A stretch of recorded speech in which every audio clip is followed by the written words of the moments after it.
Football fans, Gooners, after that short introduction, welcome to the newest edition of the Uncensored Arsenal podcast. And as usual, it is your host, Shotta, with my expert, Blackburn George. George, welcome. Hello. I know you have not been, I think the audience should be aware of it, that you have not been well. So when we missed the Crystal Palace review, but I had to rush you back into the fray. How are you feeling, my friend? A bit better. A little bit better. Yeah. Well, just like Zinchenko, you will get better with games. Or I'm sorry, but I'm going to take you. I'm going to take you from the beginning to the end. You won't be substituted. George,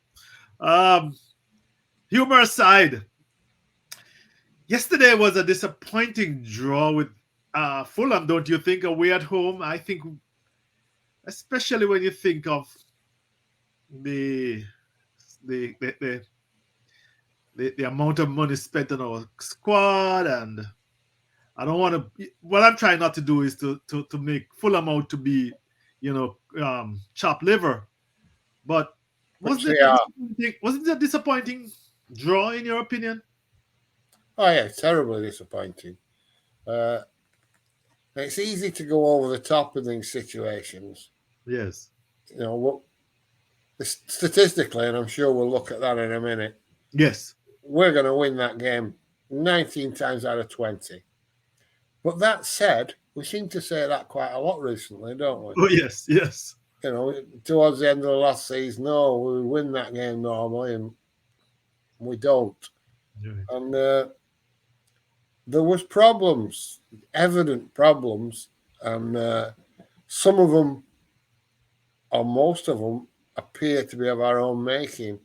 There's some things going on at the club that I just are beyond my comprehension. I just don't get it at all. I'm sure that I said this in a tweet earlier today, I think. Arteta's proved me wrong enough times in the past to think he might do it again, but there's some strange stuff going on. Yes, I think we can talk about that. But the personnel that's been selected. You spoke a lot this week about some of the transactions of player sales. But let's talk about the game for a moment. And as usual, as you know, I like to get an overview. We dominated them, George. The statistics don't lie. We dominated them. I'm going to get rid of the banner, my friend. And it will show, the possession was overwhelming. And I will, in fact, give you a breakdown later, which shows that it was pretty consistent for both halves. Look at that, George. 71% possession to 29. 11 shots on target versus 3 for Fulham. We dominated in every category. We tackled more. Well, not really. They had to tackle more. We passed substantially more than them, and they're supposed to be a passing team. Yet we struggled. Don't you think? Yeah, that's exactly the truth. Of course, we shot ourselves in the foot and gave them something to hang on to within a minute. Yes. And that never helps, does it? No. They've got to come fearing the worst, and then you give them a goal start. Basically, give them a goal start. Even that goal start, they ended up being a bit fortunate with a missed kick to score. Yes, by Pereira. But regardless, shocking mistakes really on our part. Saka giving the ball away. Partey, for some unknown reason, running out of position at the very start of the game. It wasn't like he'd moved into midfield to control the game. The game wasn't there to control at that stage. He was just out of position. And people blame Ramsdale. I don't blame Ramsdale at all in that circumstance. Yeah. He was in no man's land, George. He was. Is he in no man's land? We've got control of the ball, and he's not on his line. He's moving up with play because that's the way we play. You know, he's for me. He's doing what he's told he should be doing. Right. Sitting back on his line. Well, why would he be on his line in that circumstance? There's no danger of the ball being fucking turned over, or shouldn't be. And even if it is, surely there's somebody should get in the way of whoever gets it before it gets to take a shot. I just don't blame Ramsdale at all for that. You know, he was wrong-footed by a missed kick, trying to scramble back. Yes. Of course he was trying to scramble back, but what I'm saying is, I don't think he was out of position. No man's land. That's what we do. He's a sweeper keeper. Right. He's up. But you know, George, terrible. I mean, Saka, terrible. And Saka was to blame for the second goal as well. So, for all he's the star boy and you're not allowed to criticise him, he was not entirely responsible because nobody's ever entirely responsible for a goal. It's a series of mistakes. But he was the main responsible character in both goals. Well, I'm not so sure about the second goal, but definitely the first goal. But George, let's just go straight to the brass tacks here. When we saw the lineup, when we saw Partey playing again this right back with the responsibility for coming in field with Kivior, whatever his name is pronounced, playing left back. It didn't give you that feeling of confidence. And of course, what you say is that we have to give Arteta the benefit of the doubt. Both of us are amateurs. Both of us are, we are on our couch watching the game. But that did, at least the way the players reacted initially, they didn't seem as if they were comfortable playing in the formation that they were set up to play. What do you think of that opinion I'm expressing? Well, it's fair enough. You know, this is something that people always turn around and say to you when there's some selection looks strange and odd and you can't get it and it doesn't work, and then you say, well, that was wrong, and they say, "Ooh, do you think you can do a better job than Pep Guardiola?" No, right. Fucking don't. You know, I looked at Manchester City team selection today and I thought, why the fuck's Foden not playing? That's good for us. Does that mean that I think I'm a better manager than fucking Pep Guardiola? No. But I have an opinion that their team would be better if Foden started today. And before the game yesterday, I think I tweeted that I hope we don't see fucking Partey again because it gives me nightmares. It gives me fucking nightmares. Well, it's not only that, George. I mean, he was out of position. He strolled into midfield. Left the right open, and it was not just him. White had advanced as well. Yeah. Right?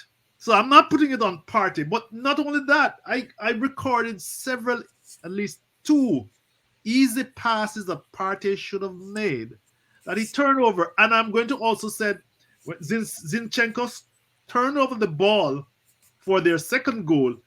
And unusually, and in that position, you have to be technically secure. And I'm sorry, I'm not an expert, but I've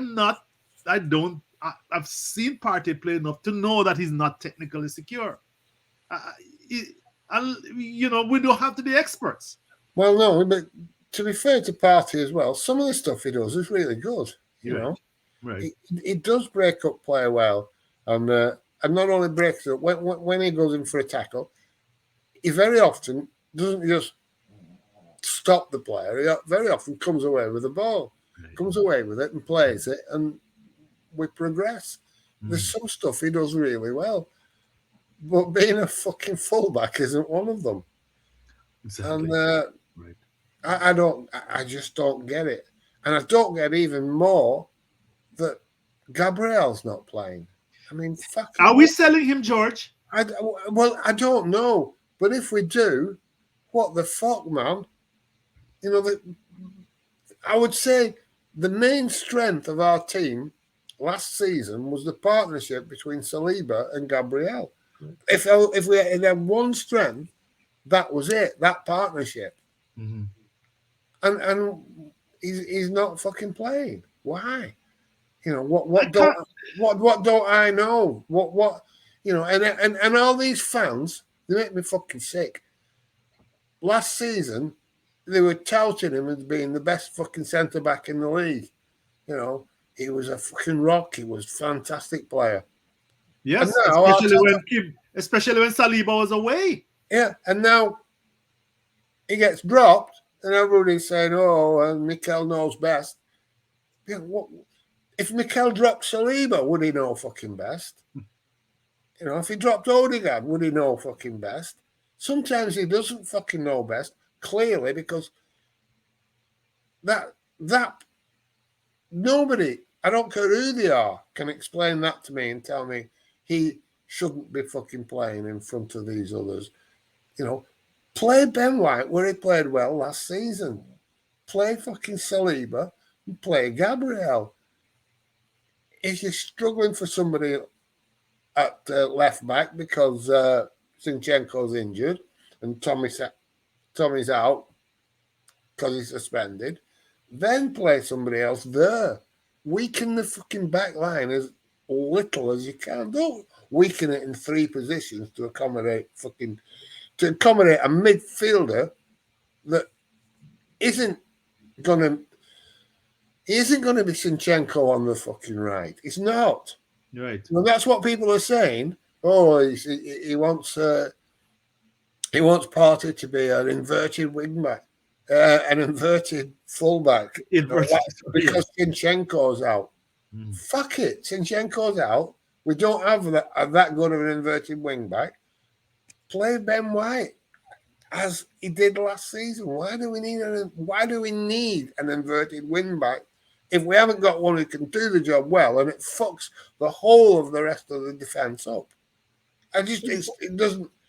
I don't fucking care what people say. I'm not saying I'm fucking no better than Pep Guardiola or Mikel Arteta because I've been critical. It's just inexplicable. Well, George, Gabriel, I can only. There's a rumor, you know, and What's the rumor though? We're that selling he's him. going to be Why are we sold. fucking selling him? Are we skint? Well, we'll soon find out. Because this team has a missing piece somewhere, George. Even, there's a missing piece in the defense. If any of those defenders go down, if we are not playing Gabriel, if Saliba goes down, if Ben White goes down, we're in deep shit. That's where, and I think you're absolutely right. The cornerstone of our performance last year was our defending. Our defending was great. We didn't concede a lot of goals, and they held off some of the best attackers in the league. Yeah, and they can both play out. They're Right. both comfortable on the ball. Right. And it left Ben White. We didn't miss him. No, he was able to advance. We didn't fucking miss him in Central. You know, let's be honest, Ben White wasn't terrific the season that he played at centre-back. Right. He was okay, but he wasn't fucking terrific. Those two were terrific. Mm-hmm. Those two were outstanding. You know, I just don't fucking get it. I don't know, George. But there was also another, and I'm going to say it bluntly, there was another tinkering with the forward line too.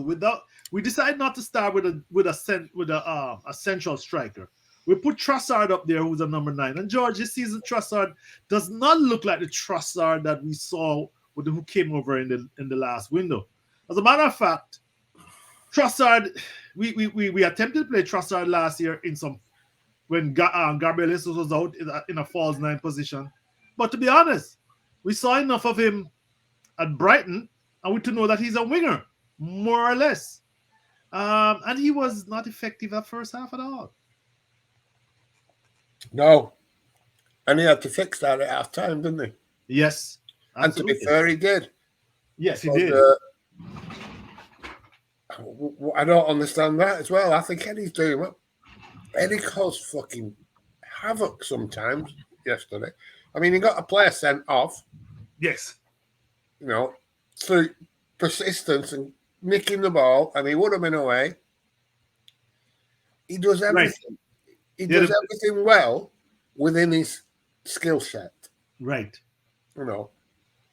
And he probably scores more. He's a better goal scorer than Jesus. He is, because Jesus goes hot and cold. I mean, Jesus' thing is... Yeah, he doesn't contribute as much to the team. Yes. Fair enough. Right. But he's the option to start again. And if you're going to take somebody off, you should have took Martinelli off. And because he was having an ineffective game, let Trossard have his game time, move him out to his favoured left-sided position. Yes. Somebody has to come off to accommodate getting Eddie on. You don't have to take Trossard off because he happened to be playing the false nine position. But again, people say, "Oh, what do I know?" What do I know is we only scored 2 fucking goals, an XG of 3 point something, and we conceded 2. Something went wrong. Something went wrong. And for all the excuses people want to make, it went wrong again. Not for the first time in the last 10 Premier League matches. Yeah, we something struggled at Crystal Palace. We didn't look good at Crystal Palace. Nope, we didn't. I don't want to bring Haavertz up and give him a kicking. I'm quite prepared to think Arteta's seen something that he thinks he can turn into the Granit Xhaka replacement. That looks a fucking long shot. I mean, some of his fucking play yesterday. George, I don't know. George, I don't understand. What's the point of passing the ball to a player in space if all he's going to do is pass it back to the guy you're giving him? Exactly. It's fucking useless. It's fucking useless. He just keeps the ball for an extra 5 or 10 seconds. That's the only thing that you achieve. Possession. There was an instance where Haavertz, I can't help it. You had chances that you're not busting a gut like a striker. He's not playing as a striker. Yes. I'm prepared to fucking credit him with that. I don't expect him to do a job of a number 9 if you're playing him as a number 8. Right. Fine. But fuck's sake. Get the ball, giving it in space, and he just fucking passes it back to from whence it came, because he's got his back to goal. Mm-hmm. You watch somebody like Phil Foden, they get the ball in that space, and in an instant they're turned and they're off with the ball. I heard people saying yesterday or today when I mentioned that he was ineffective, I think, yeah, but he's doing what Arteta wants. I said, what's that? Literally, I said, what's that? And they went, winning his duels. What the fuck's that mean? What does that fucking mean exactly? Winning his duels. But he's supposed to be an attacking midfielder, George. He's supposed to be an attacking midfielder, isn't that what? Yeah, they can't fucking answer answer to what winning the duels means. And then one guy says to me, well, he's doing what the manager asked. The manager specifically said he's asked him to win his duels. And I thought, what manager in the world doesn't ask what player in the world to win the duels? That's it's as if like he's got a special plan for him. Win your duels, because that'll fox them. Nobody's ever thought of that before. Winning your duels. Jesus Christ, we're looking for every excuse here. The fact is that it doesn't look like he's going to be the part, and I'm worried because it puts Arteta in a bad position. He's paid £65 million for him. Yes. When everybody thought he had flopped at Chelsea, mm-hmm. I Yeah. mean, he wasn't awful at Chelsea, but he wasn't exactly a roaring success, was he? Hence, George, I'm gonna stop you there. He came to Chelsea with this huge reputation. He was coming out of the it was German going to be league. the next Ozil. Yes, he came, and I was not impressed. And then I saw us spunk 65 million pounds on him, and I'm saying, what did I miss? I must be, I'm an idiot. Yeah, I'm well, an amateur. I don't know. the point is here now that nobody saw it. People saying, "Oh, once we were interested, all of a sudden he became a good player." You know, people have been fucking slagging him and laughing at him at Chelsea for 3 years. And as soon as we want to buy him, he was Chelsea's best player, Exactly. but he wasn't. You know, he was underwhelming at very best at Yes. Chelsea. Yes. Now, Mikelka thinks that he can see something that he can develop, and he'll be a part of the team. He can replace Granit Xhaka. So he's paid 65 million. My problem is now that if it becomes obvious that it's not working, he has to admit that he's fucked up buying him or keep playing him, and refuse to admit that he's fucked up buying him, and we suffer. Either way, we suffer.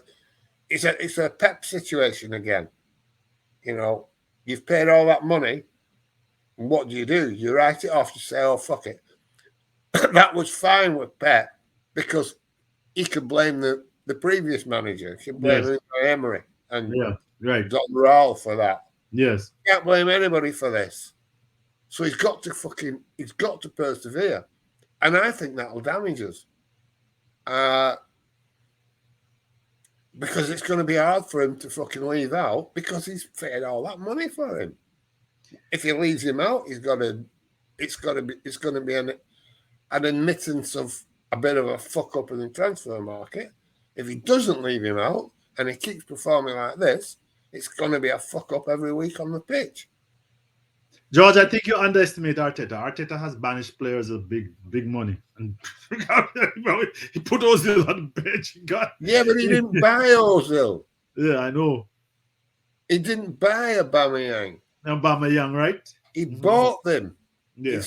This is on him now. He can't turn around, which he did, and everybody did on his behalf. Oh, he's getting rid of fucking dead one, other players, not his own team.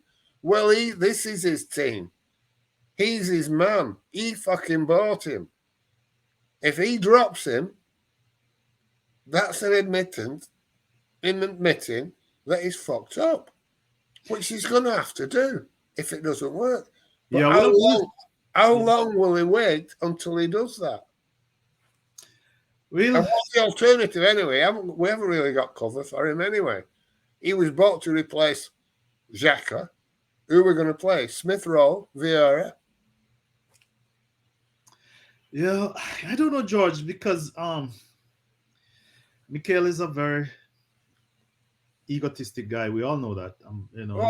His vanity is huge. And,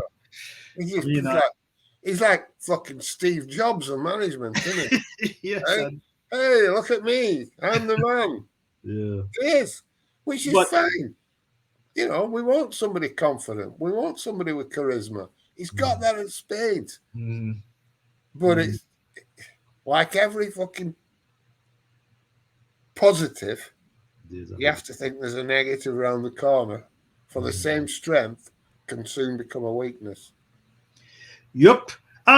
George, one of his, before I talk about the second half where he adjusted successfully, what about Arteta's preferred players? Because, and you kind of hinted at it, the Saka and the Martinelli as inverted wingers, the Odegaard operating right behind Saka, the Ben White overlapping. That came back in the second half.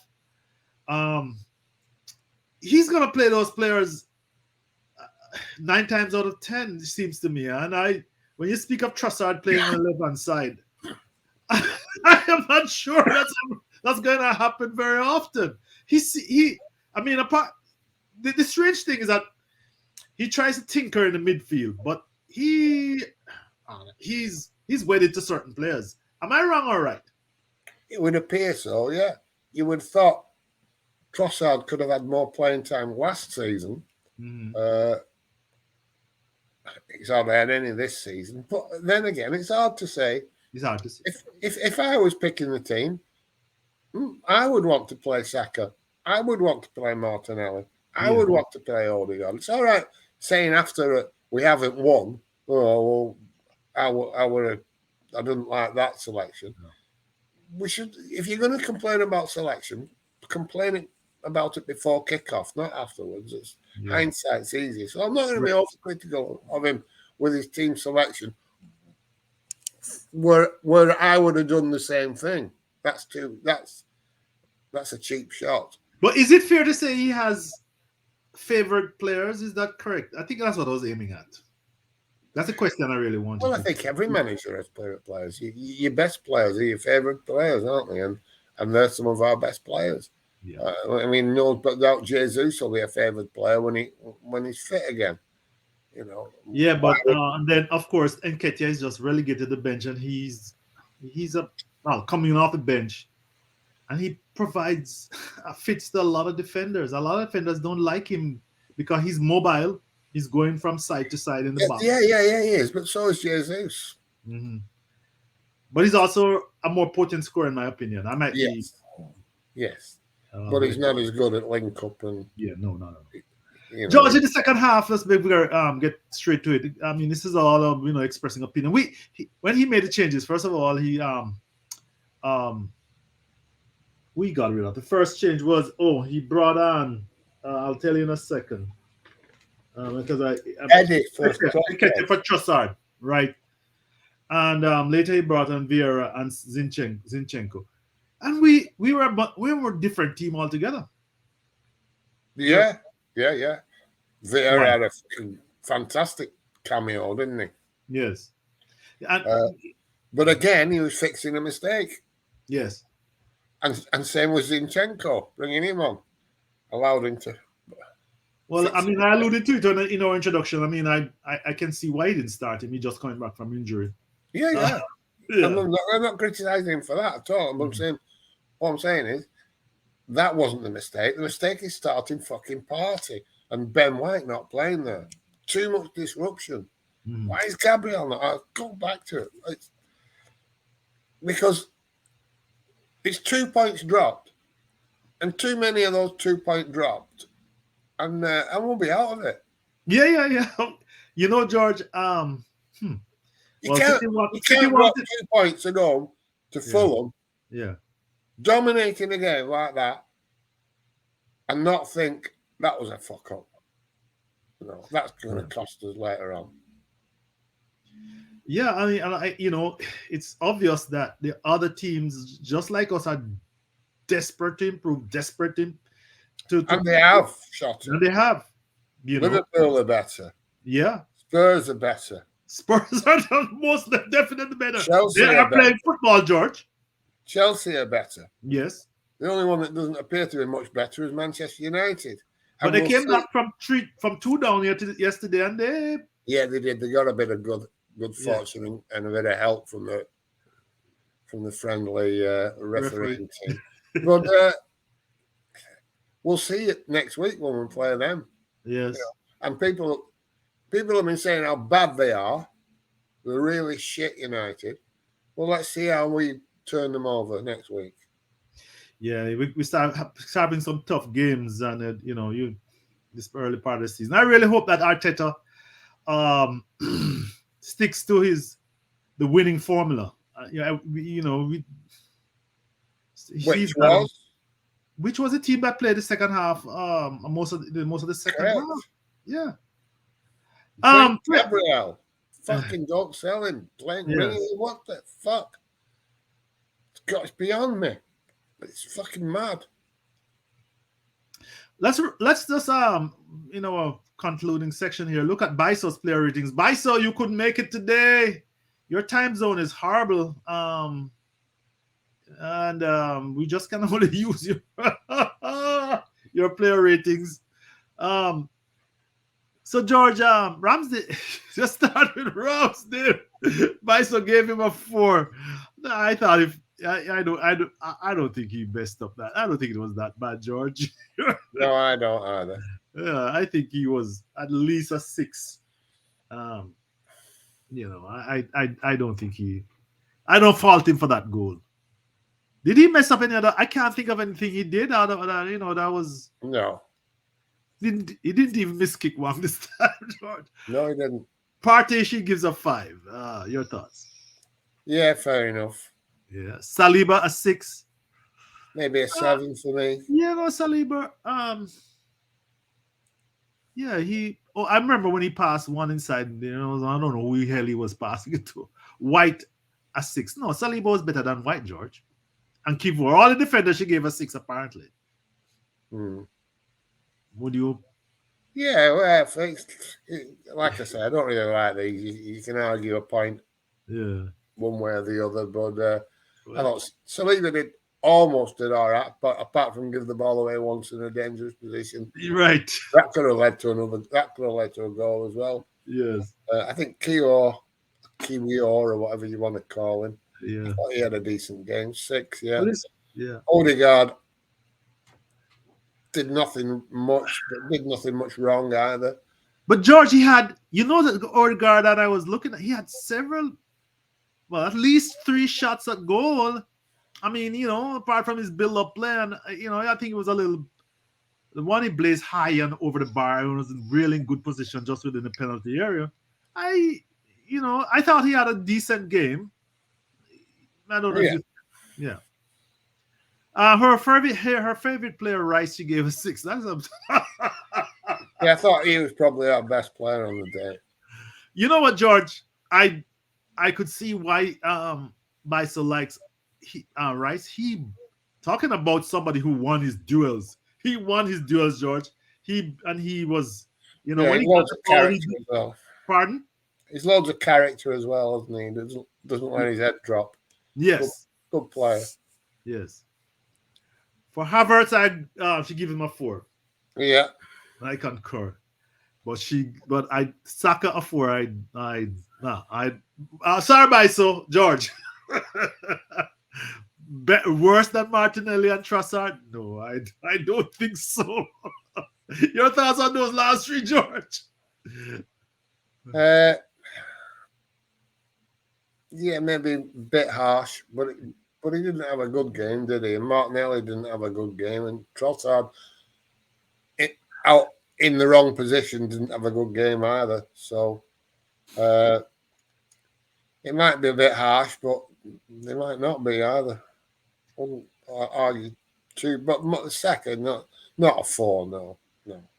Speaking about Saka, George, he pulled that fellow Bassett down, Is it Bassett? Yes. He pulled that fellow down and he was on the field writhing when he scored the goals. Now, George, we have been at the receiving end of this kind of bullshit before. What are your thoughts about this? Now, of course, I'm coloring it with the comment I made. But is this the kind of football you want us to play? That's a bastard play that Arteta plays. He doesn't give a shit. Go ahead. I don't think he pulled him down. I think it was the player's fault myself. You thought so? Yeah, I don't think Saka did much wrong.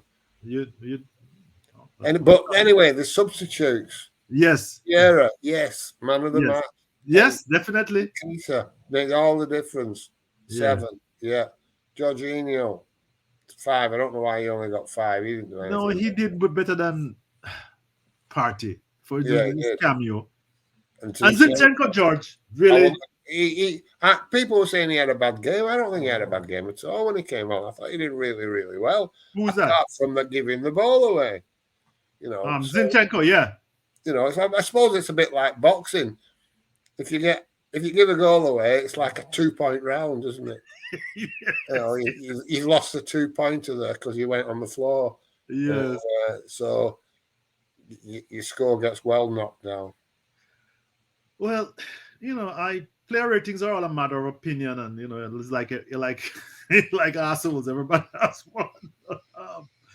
But no, I think it's Bison is kind of controversial. It's just as good as who scored and the rest, George.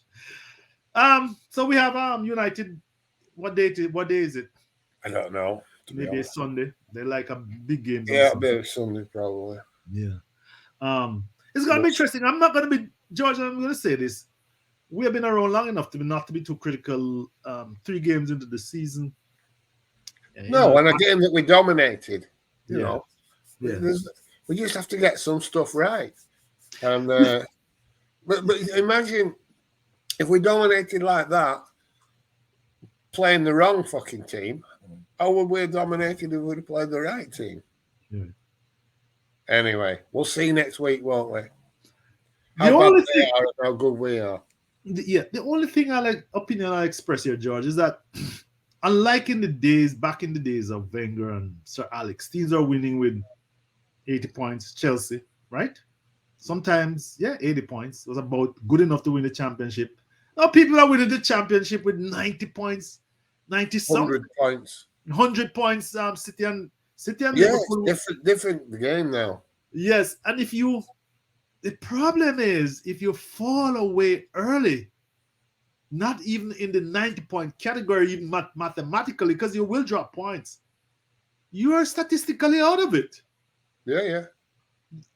And that is the concern about dropping points to a game where you're dominated. You get 5 or 8 points behind City. Yeah. Game over. And Liverpool, George. Yeah. They keep playing the way they're playing. Possibly. But definitely Manchester City. Yeah. But we're not going to play like we're not going to get a points total like we got last season anyway. I don't want you and I know I've been around that you can jump to conclusions, but the signs aren't good, but you need to give it a little bit more time before we start. Ringing alarm bells. Yeah, let the project take it. Trust the process. George, you have done too badly for a man returning from injury. Okay. I can hear you wheezing from the first time. The first time I said, "Come on, lad, go and get that ball." I remember when we used to play, when you play like fullback or any of those positions required wingers to go up and down the field. After the game, the guys just laugh after you. Like, right, I'm gonna have to get gone Shotta before I die on you. Yeah, all right then, my friend. Bye. Until after United. Take care, George, and thanks. Bye, my friend. Goodbye.